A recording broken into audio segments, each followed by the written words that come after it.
Sri Krishna, Sri Krishna, Sri Krishna, Sri Krishna. Gurur Brahma, Gurur Vishnu, Gurur Devo Maheshwaraha, Guru Sakshat Param Brahma, Tasmai Shri Gurave Namaha, Tasmai Shri Gurave Namaha.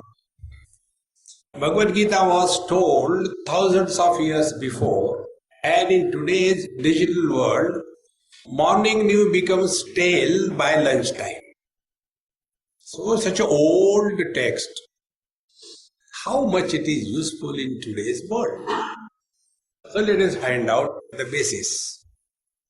Whatever was the problem few thousand years before, the same problem continues to exist even today. Therefore, problems have not changed. Human beings might have changed. And therefore, this knowledge is not time-bound. It is meant for everyone to be applied in most of the situations. And this is how this is the only text in the whole world which is commented upon maximum. This is the only text. Because it really gives you a deep insight into our personality. Normally what happens, that we know how to drive a car, but when the car stops, we are nonplussed. I'll tell you one small experience. I was going with somebody, some big Swami, and that time I was small, and somewhere in Rajasthan, and the car stopped. And driver didn't know. So we looked around, and there was under one tree a small, insignificant looking person with all dirty clothes doing something with the tire or something. So I said, okay, let's try with him. We went. I said, hey, can you do something? He spit because he was eating pan. Try karta hu. And he came. And he opened that bonnet and simply singing, he lifted a stone from the road and banged somewhere. He says, now start, and started. I said, how much we have to pay? He said, 100 rupees. So that old Swami, he said, 100 rupees only for hitting one stone? Are you cheating or what? He was very cool. He said, no. For hitting the stone, I am taking only 1 rupee. Where to hit the stone, for that I am taking 99 rupees. See, friends. We must know what is happening inside. When we interact outside, if we don't know what is happening inside, our life also becomes the same way, comes to a standstill, and an Arjuna is born in every one of us. Arjuna is not only a historical figure, but everyone. And such a Arjunitis, when it happens, a person is totally dejected, disgusted. And such a person, what he does is pictured in the first chapter. How he comes, you have already seen, I am just polishing your understanding. When he comes on the battlefield, he came with a view to fight the war. He did not come there for an ice cream. He came there. But he started screaming. See? And what was his argument? How can I kill my grandfather? How can I kill my teacher? How can I kill my brothers? That means killing is not a problem. Problem is my brother, my guru, my grandfather. This mamata, technical term, is a universal disease. Don't go to West Bengal. See? Mamata is the biggest problem. And all the problems of life are originating from this mamata. Therefore, why this thing happens in our life? Because our mind is not at peace. It is in pieces. Because when he came on the battlefield, he was having vengeance, revengeful attitude, and arrogance of perpetual success. Friends, one may be able to digest the failure once in a while in life. But to digest perpetual success is very difficult. This is exactly what has happened with Arjuna. He was never defeated in all the wars that he fought. Therefore, one of his name was Vijay, ever victorious. But when this war came, he became nonplussed. Now, the second thing which is indicated in the first chapter. Normally, what should be done? First we think and then we take the decision. But what he did, he first took the decision and then started thinking, like any liar does. Liar means a lawyer. Okay? What a lawyer does? Suppose I go and engage a lawyer. He is, look here, I have committed murder, kindly save me. So how he starts? He starts that my client is innocent. He has already taken a decision, knowing well that I am the one who committed the murder. And thereafter, he starts thinking. So what will be that line of thinking? To justify one's decision or to contradict one's decision? This is exactly what happens with every fool in the world. We have already taken a decision and then we start thinking. So that line of thinking is already a bias. And therefore, all those people who enter in depression, they belong to this category. They feel that they have come to a cul-de-sac, they have come to a blind end. Now there is nothing in front and therefore go into depression. Yesterday only I was reading, some techie from USA came here and she committed suicide. What is the use of that intelligence that you all have to be expert in your material field, but in your own life, if you are an utter failure, that intelligence is a burden, not an asset. See, friends. Therefore, when this thing happens, then he starts justifying. And his justification is so beautiful. He teaches the whole Dharma Shastra to Bhagwan Sri Krishna, as if he doesn't know anything. And his arguments are perfect. There is nothing wrong in his argument. And yet, Bhagwan Krishna did not agree with his arguments. Now here is third important point from the first chapter. You may give the right arguments, but if the context is wrong, your arguments are useless. See, on the battlefield, who are we? Are we the grandson, the disciple, the brother, the brother-in-law, or we are the warriors? The biggest problem we all face in life is the problem of identity crisis. Unless this identity crisis is sorted out, you can achieve nothing in life. Yesterday, before coming to Hyderabad, there was an international yoga conference in one university in Bombay. So I attended that conference and I came here. There, this was the point I was talking to them. I said, you people are doing yoga. And what is the yoga? Twisting the body, not straightening the mind. If we have to define yoga in today's world, what is yoga? Yoga is a fashion. It is not a science. It is not something to be applied in one's life. And therefore, they will be doing the yoga and totally frustrated.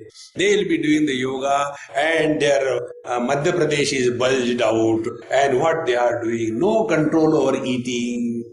And all the time frustrated. That is not spiritual life.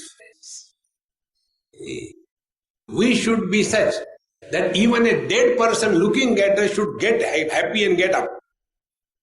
But our life is so disgusted. Even a live person looks at us, he gives us company to die. No. Bhagwad Gita tells us, bring out the best in you. And to bring out the best in us, we have to know basic facts. Another example I'll give you.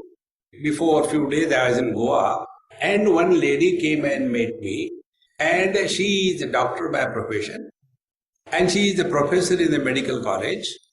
not for a day or two, but for last 20 years, grown up children. And she has gone into such terrible depression. Earlier she was nice, plumpy, cheerful, round face, bright eyes, rosy cheeks. This time when I saw, as if only a dead body is walking. So when I looked, I said, hey, are you alive or dead? Swamiji, I think I am alive. A medical college professor. Then I asked her, I said, hey, you tell me, you have studied anatomy, physiology, medicine, surgery, pharmacology. Have you ever studied how to think? Everything we learn, everything we have to learn. Even making chapatis you have to learn, girls, isn't it? First chapati when you made, do you remember? It came as a South Island of New Zealand. Why mummy it is going like this only?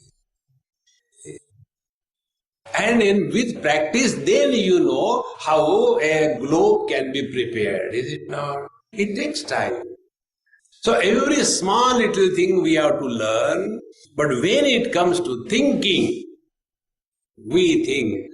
Because thoughts are erupting in our mind, we are thinkers. And this is where Bhagwad Gita comes to our help. We are unable to take decisions. We are unable to receive defeat. And then we feel that, oh God, why did you make me miserable? See, friends.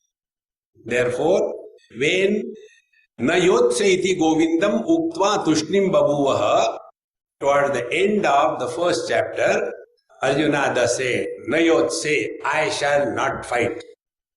And thus having concluded his decision, he sat down, frustrated. Now to this Arjuna, Bhagavan Sri Krishna begins the reply in the second chapter. And one of the most important things is Arjuna was constantly crying. And to that crying Arjuna, Bhagavan Sri Krishna did not talk with a frustrated mood. See? He was crying, Kadam Bhishmamam Sange Dronam Jamadusudana. Bhagavan didn't start, come on beta, get up. No. Prasanniva Bharata. He began his discourse with a smile on the face and confidence in the heart. See, friends, it is one of the most important message of the second chapter. So, Emam Kvarjuna Sankhe Rathopastu Upavishad Visrujya Sasaram Chapam Shoka Samvigna Manasa. Shoka Samvigna Manasa means totally depressed, uninspired, and living because unable to die. That kind of personality Arjuna has reached because of wrong thinking, because of identity crisis. And to that disgusted Arjuna, Bhagwan begins from the second chapter. As you all know, Bhagwad Gita is narrated by 2-3 teachers to 2-3 students. The first teacher is Bhagwan Krishna and the student is Arjuna. The second teacher is Sanjay, the student is Dhritarashtra, the blind king. And the third one is Bhagwan Krishna and Sanjay was the student. In the end you will come to know, Vyasa Prasada Shrutavan Etat Guhyam Aham Param. He says, by the grace of Bhagwan Veda Vyasa, I was able to hear, see everything what was happening on the battlefield. Therefore, Sanjay has heard Bhagavad Gita directly from the mouth of Bhagwan Sri Krishna. These 3 students and 3 teachers. And fourth, I am with you. So there are 4 teachers, 4 students. Now let us see what happened. What happened to Dhritarashtra after listening the whole Bhagavad Gita? Nowhere there is any mention, including the whole Mahabharata. Because nothing happened. If somebody is sleeping, you can wake him up. If somebody is not sleeping, you can't wake him up. In the same manner, Dhritarashtra was born blind. See, when we refuse to change ourselves, nobody can help us. The real spiritual practice is, if you have discovered you are going wrong, be courageous enough, drop the wrong ways and change to the right ways. So Dhritarashtra refused, therefore there is no mention after hearing Bhagwad Gita what happened to him. Second thing, what happened to Sanjay? He himself tells that when I remember the Vishwarupa Darshan in the 11th chapter, I feel so thrilled and I feel again and again to have that vision. And he concludes Bhagavad Gita, Yatra Yogeshwara Krishnaha Yatra Partho Dhanurdharaha. Where wisdom and action come together, success is bound to be. The last verse, this is the meaning. Bhagavan Krishna is wisdom and Arjuna is the hard work. So, when these two things come together, only hard work without wisdom hardly works. And only wisdom without activity becomes a philosopher. You know, Socrates said, every man should get married, boys. Every man should get married. Because when you get a good wife, you will be happy. If you don't get a good wife, you will become a philosopher. One way or the other, you are benefited. Therefore, only talking philosophy and not practicing in life is not the way of Bhagavad Gita. Now, what happened to Arjun after having heard Bhagavad Gita?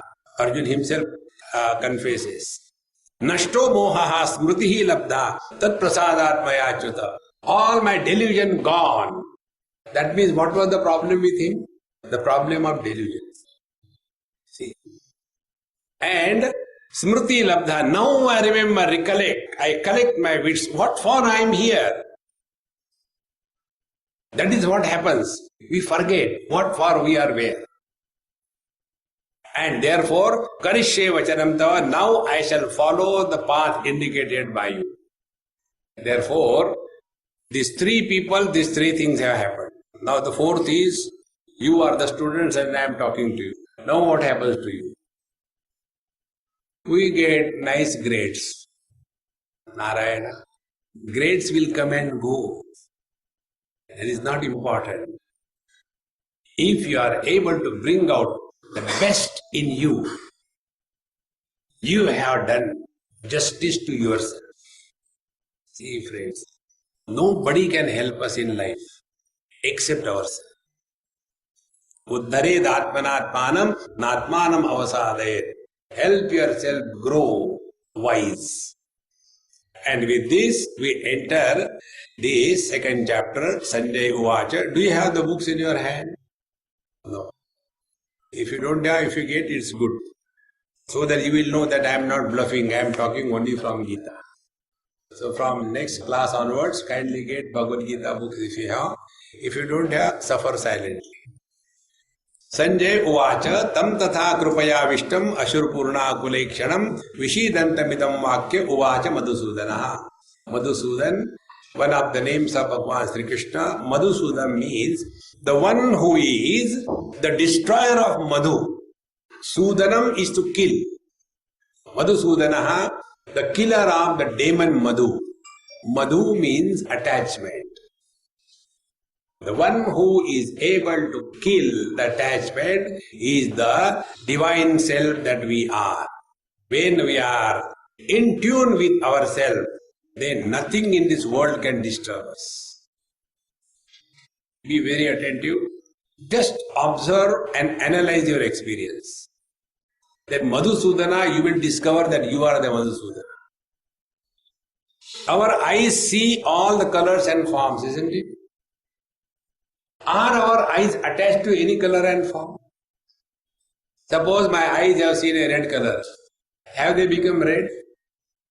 If the eyes have seen a yellow color, have they become jaundice? No. In fact, by nature, we are not attached. So attachment is an illusion.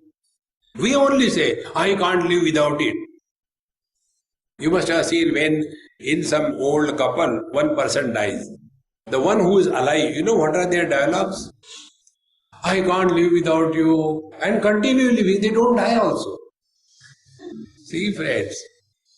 Therefore, this attachment is an illusion. Madhusudana, discover you are not attached to anything. This freedom is called as God realization. God realization is not like that. You stand and then Bhagavan Krishna comes with a flute in the hand and take a photo. No. You will discover that freedom, that joy within your heart under every moment of your life. That is Madhusudana. Now what Madhusudana said, to whom tam tathaya krupaya vishtam apurna kula ikshanam. To that Arjun who was krupaya vishtam. See, krupaya vishtam means what? Be very attentive. We should have compassion for others, but we should not have pity for others. When we have pity for others, it is better than to have self-pity. Whenever we are overpowered by self-pity, we end up in depression. Never have self-pity. Discover, invoke the sleeping giant in you. But when Arjuna became influenced by the self-pity, krupaya avishta ashrupurna kuleksharam, and his eyes were filled with a lot of tears and he was frustrated. To that vishidantam, to that depressed, dejected Arjuna, Bhagwan Sri Krishna Madhusudana thus said the following words. Sri Bhagavan Vacha. Now here when you translate this Sri Bhagavan Vacha, if you have got the Gita praise translation, in this is Bhagwan Bole, Arjun Bola. See, it is not only talking. Sri Bhagavan Vacha means these are the eternal words which can stand the test of time, place and situation. These are eternally applicable to everyone in every situation. See, these are not only some philosophers, struggle to express something. No, these are the eternal words. Sri Bhagavan Vacha, he said, Kutasva kashmalamidam vishave samupastitam anarya jushtama svargyam akirti karamarjuna. He asked a question. Kutas, where from this depression, dejection has come in you? See, vishame samupastitam. When it should not be there, why it has come? Where from it has come? You know, it is like this. I was in somebody's place and the son came from the examination and with a hanging face went to his room. So the mother asked, hey, what happened? And he started crying. So I went, I said, hey, what happened? Swamiji, I don't know what to do. What happened? Tell me. He said, before the examination, I knew all the answers to all the questions. Now also I know all the answers to all the questions. But I don't know what happened in the examination. There was a blackout. What is the use of that knowledge which is not available when required? See? And therefore, Arjuna is asked, where from this wrong emotion, kashmala, negativity, has cropped up in your mind? And what is this negativity? 4 things are told. Anarya justam. This is not practiced by a civilized person. Arya justam and anarya justam. So Arya means a civilized person, Anarya justam means a uncultured person. This is practiced only by the dull-witted, dumb fellows. Don't give up. Wherever you are, make yourself fully 100% available. This is one of the most simple spiritual practice, friends. Wherever you are, if you are 100% available, you don't require to repeat it twice. Very simple. Why we require repeat it twice? Because we are not fully available.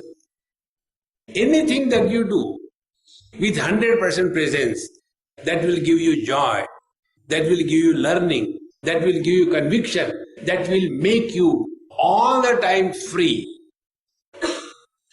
See, our condition is, now I will do this thing, when I go to room, then I will study. When you are here in the class, you cannot focus. In the room, will you focus?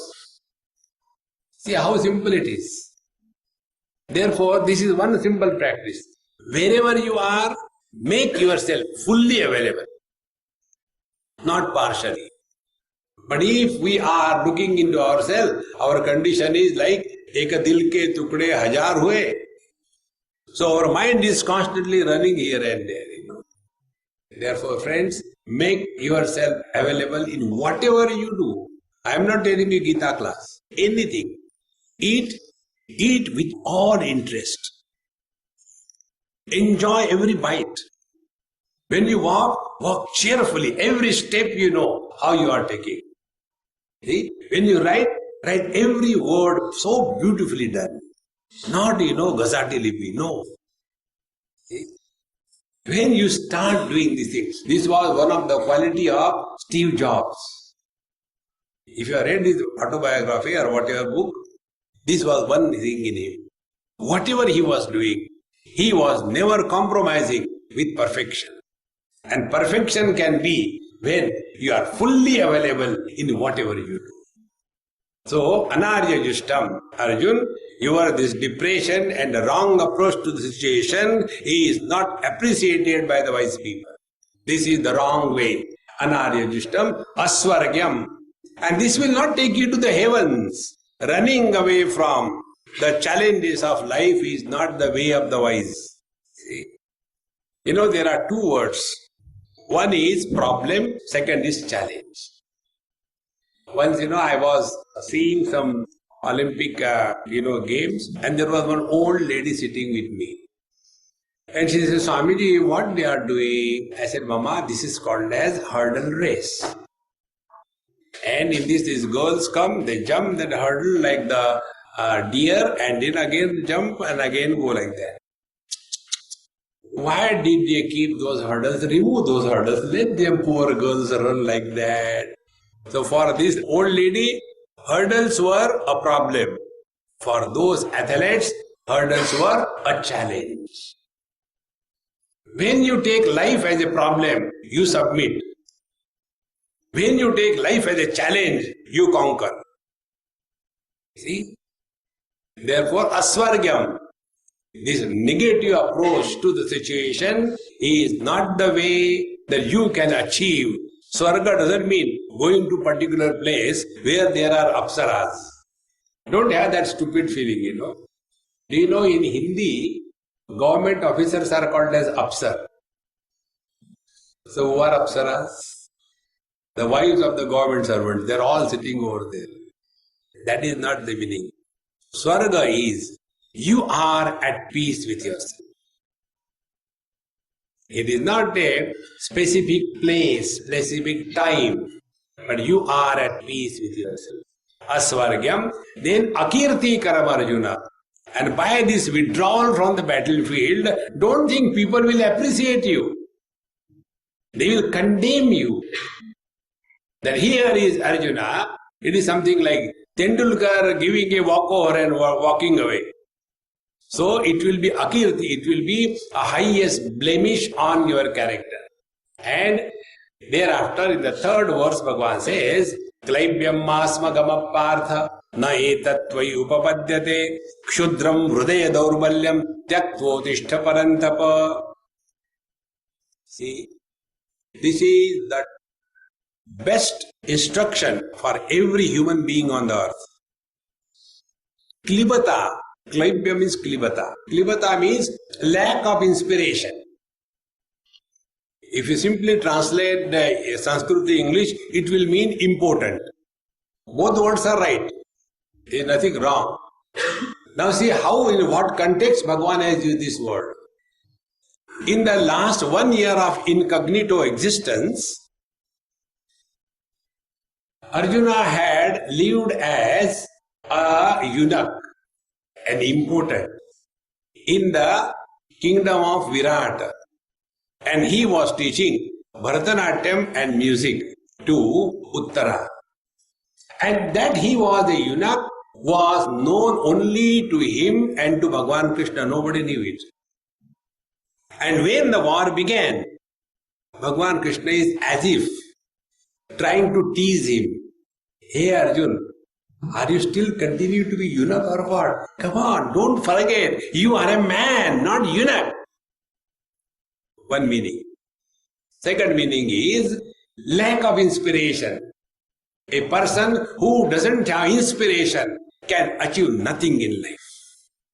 See friends, once I was talking on this chapter, the verse was Karmanyevadhikaraste ma phaleshu kadachana. After the talk was over, one youngster like you came, he said, Swamiji, because of this particular type of thought, our country is not progressing.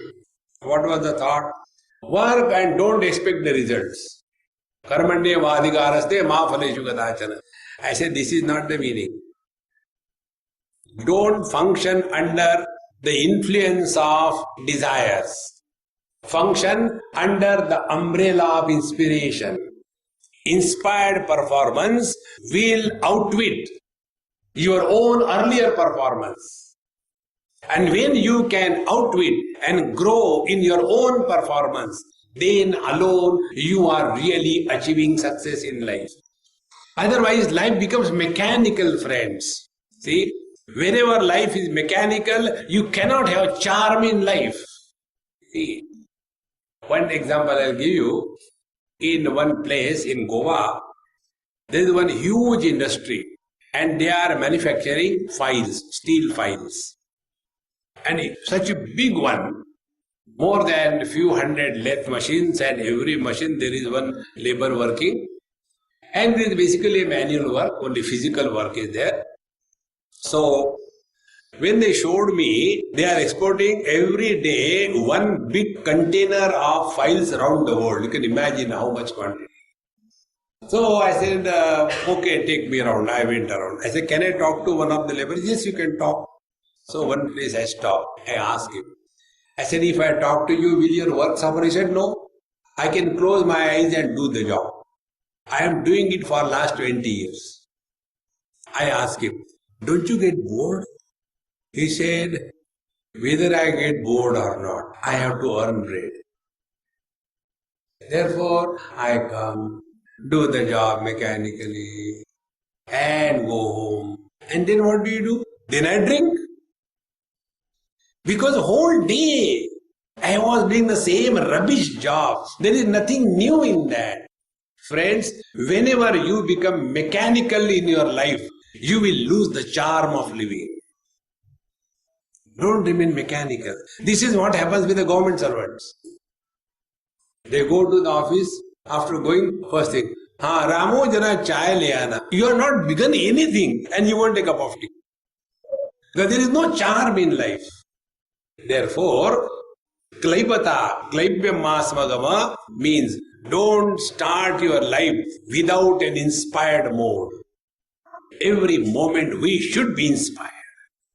Just to give an example of inspiration, these athletes who come for the 1,000 meters or 100 meters run, they are standing in a row and they are waiting for the signal to go, and when the signal goes, they don't run, they shoot like a bullet.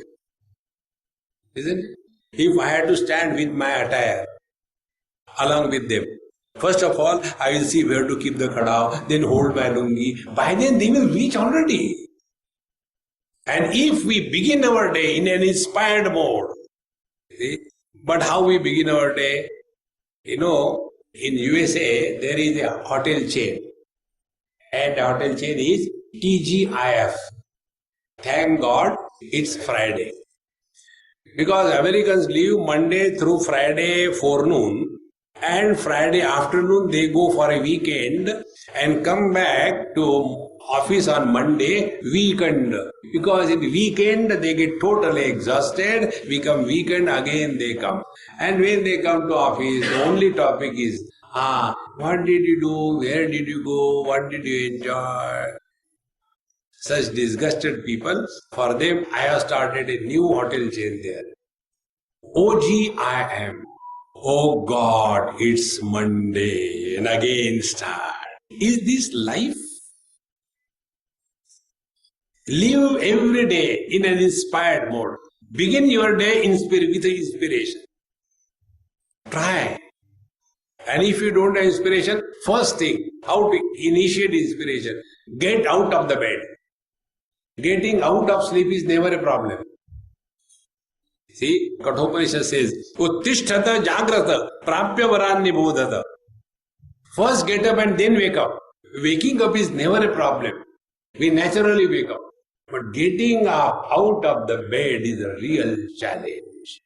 And then we are first of all in Shavasana, and then we want to see a little 5 minutes more. We come on the left side, this starts paining, we come on the right side, this starts paining, we do Bhujangasana, and the pressure comes, and then naturally we get up. Is this life? See? Jump out of the bed like a rubber ball.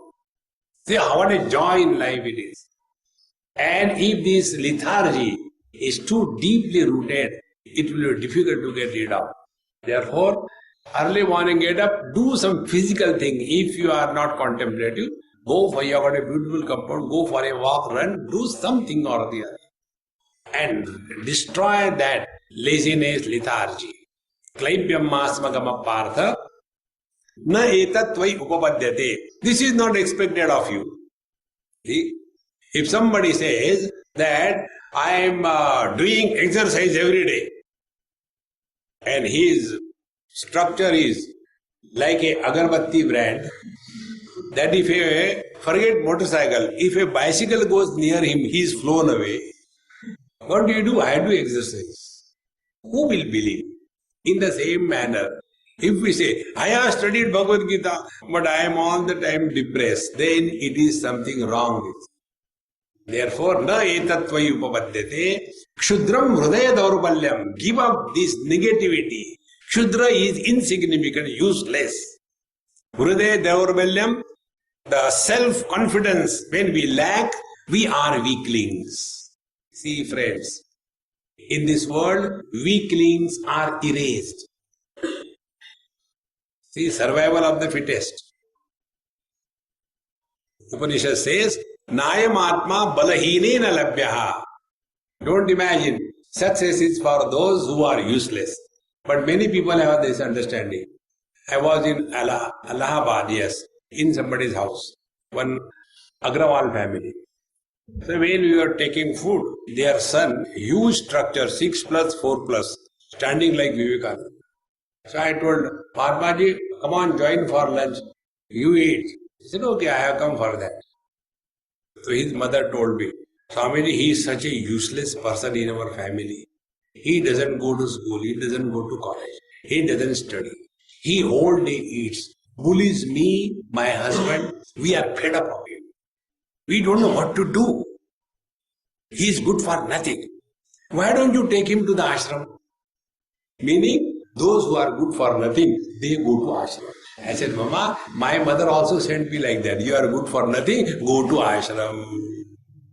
Friends, success is not for those who are dropouts in life. Therefore, Kshudram Hridaya Daurbalyam Tyaktva. Give up. And Uttishta Parantapa. And you should be such that in your presence, others should get inspired by your very presence. Then only we are someone extraordinary. Otherwise, we are like, 12 to a dozen. So many are born, so many grow, so many die. Sasyam yomartyaha pachyate, sasyam jayate puna. Like the grass we grow and like the grass we perish. No. Let us bring out the best in us. Last thought. I have heard the bell. If you happen to go, just imagine, to mother of Vivekananda, what will you talk to her? Hey mom, you are so lucky. Such a great son you had. What will be the experience of that mother? That is the fulfillment in life. Let we be such that all our elders be proud of we being their children. And this is possible only if we bring out the best in us. And for that, we are studying the second chapter of Gita. I conclude here this lecture. Om Purnamadaha Purnamidam Purnat Purnamudachyate Purnasya Purnamadaya Purnamevavashishyate.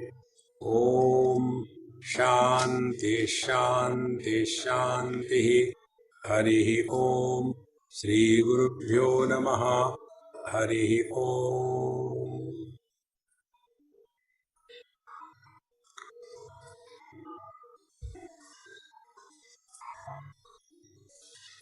Can